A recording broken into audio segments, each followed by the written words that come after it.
good morning, and happy Wednesday from the farm. Thank you for being with us on this beautiful morning.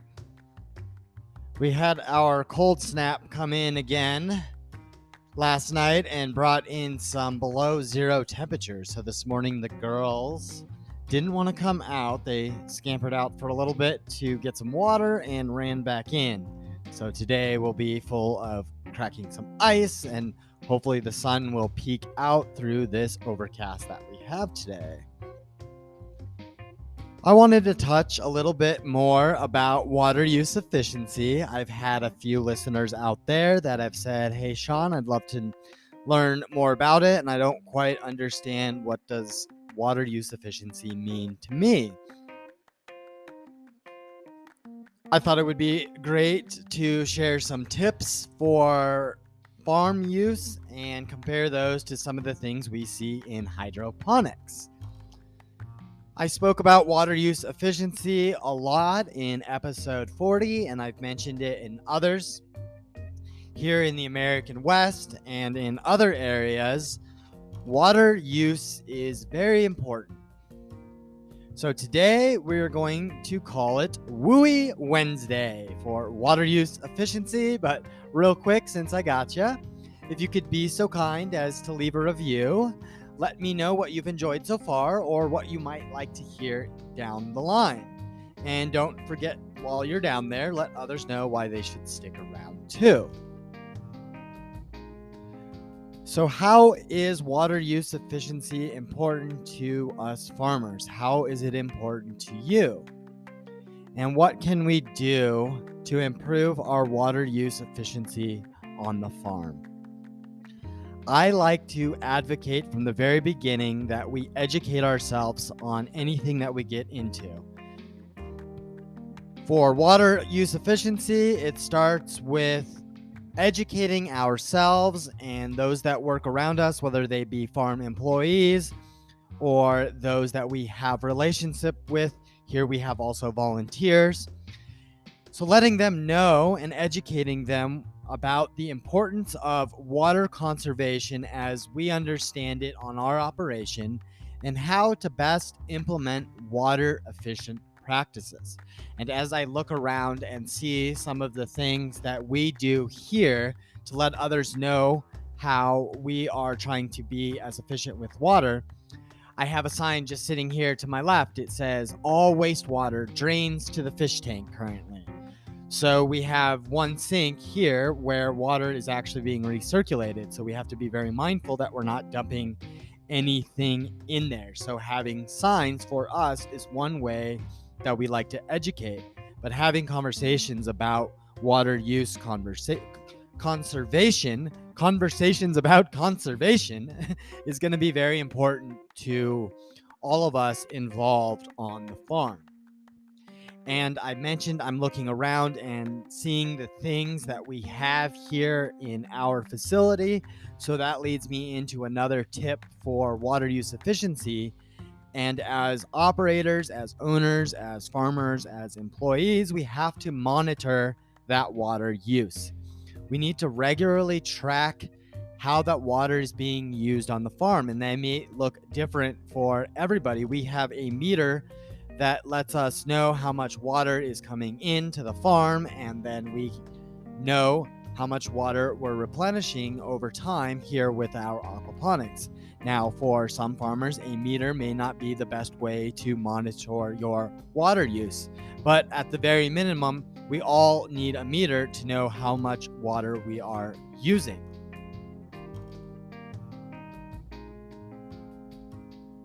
So without necessarily monitoring or metering, if you will, that water use, it's also good to identify how water is being wasted on the farm or how is it being used inefficiently. So as you're educating and getting information with your employees, you can say, hey, take a look around. Where do you think we might be using water in a way that could be used better? And generally, on the farm, we use some sort of irrigation systems to deliver that water.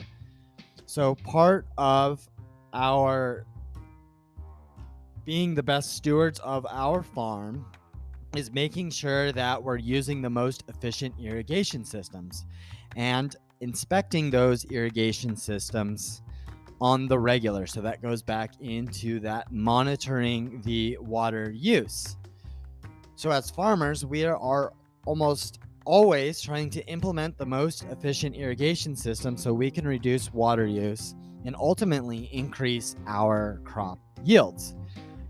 So, something of note, since the show is focused on hydroponic fodder production has been shown to use significantly less water compared to traditional soil-based agriculture systems. Studies show across the board 90% or more, and this is mostly because water in a hydroponic system is recirculated, and the losses that happen are mostly due to evaporation and the plant's transpiration and their metabolism.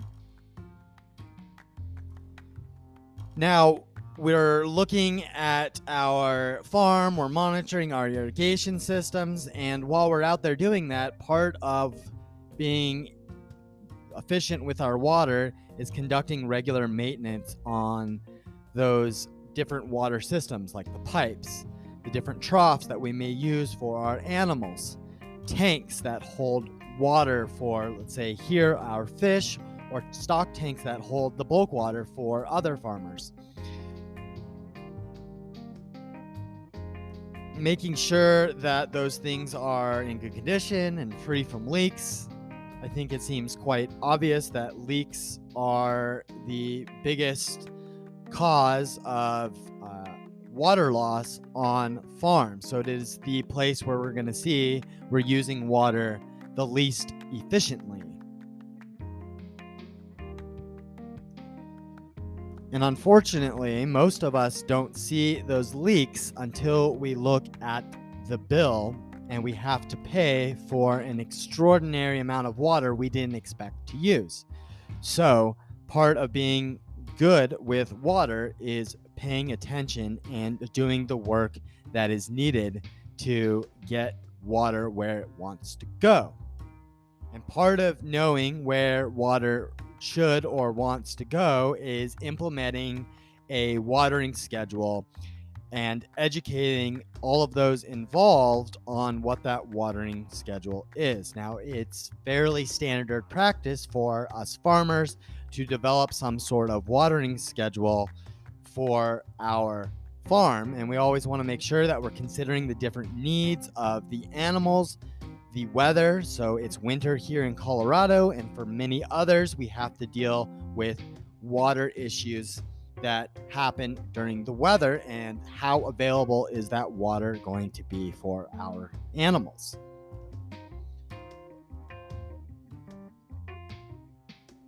So if we think of hydroponic fodder production, we can lean on the practices that we already use for our watering, using efficient timers, using solenoids so the water is going where it needs to go, using controllers to properly dose any type of fertilizer or solution that we may need to put on our field.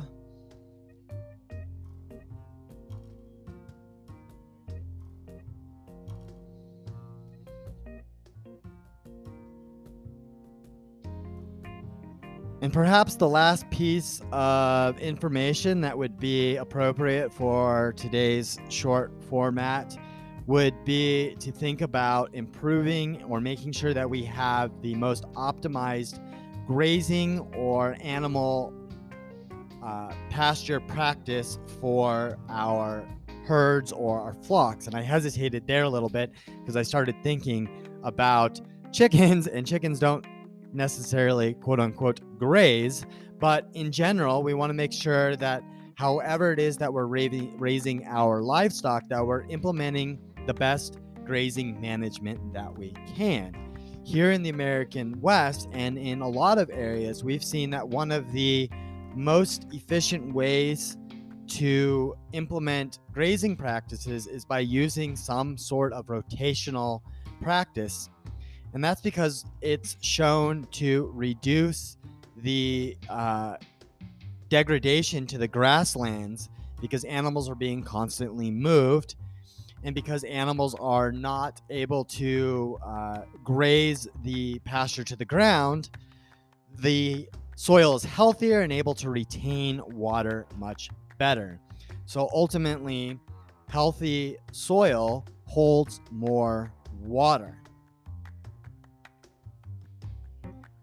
And what that really means is that we're able to use less water to irrigate those pastures and possibly allocate that water elsewhere when it's needed. Now, of note, for those that are using hydroponic fodder to grow for their flocks, to grow for their herds, they are using significantly less water compared to those that are traditionally pasturing or doing larger rotational grazing. And this is also because that water in that hydroponic system is able to be reused and recirculated. And most hydroponic fodder is grown in a controlled environment, so that water loss is significantly reduced.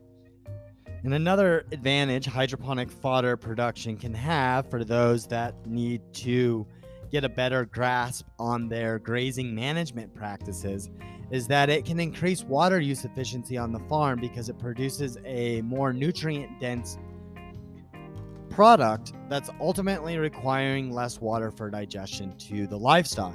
And what that means is that there is an improved feed conversion efficiency and ultimately a reduced water consumption. Now, of course, for those that have listened in, you should expect me to say that the best way to save water is to adopt hydroponic fodder. I recognize that there may be other ways. However, I like to stand on the soapbox and say that hydroponics is one of the best ways to cultivate plants, not only for people, but for our livestock. So please call me, pay me, and I'll pick out your system for you, or I'll refer you to whoever is appropriate for what you're trying to do. But if you'd like to find out more about how this could help you, send me an email over at sean@thinkingoutsidethesoil.com or check out the links below and fill out a questionnaire.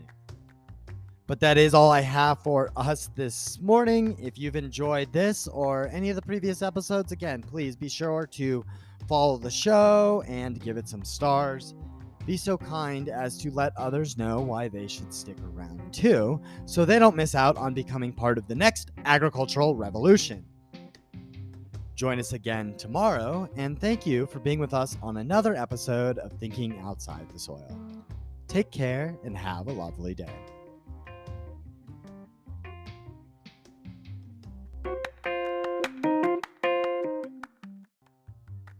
Hey, before you go, check out the links below, and if you'd be so kind as to leave a rating and review and follow the show. For those with feathered friends, don't forget to get yourself some of our Blooming Health Farms Chicken Blend Sprouting Mix. This supplemental mix has been shown to give you some of the best eggs with the yummiest yolks. You'll have happy, healthy hens that abandon the feeder and give you eggs with high levels of vitamin A and omega fatty acids. So don't forget to get yourself some Blooming Health Farms Chicken Blend Sprouting Mix.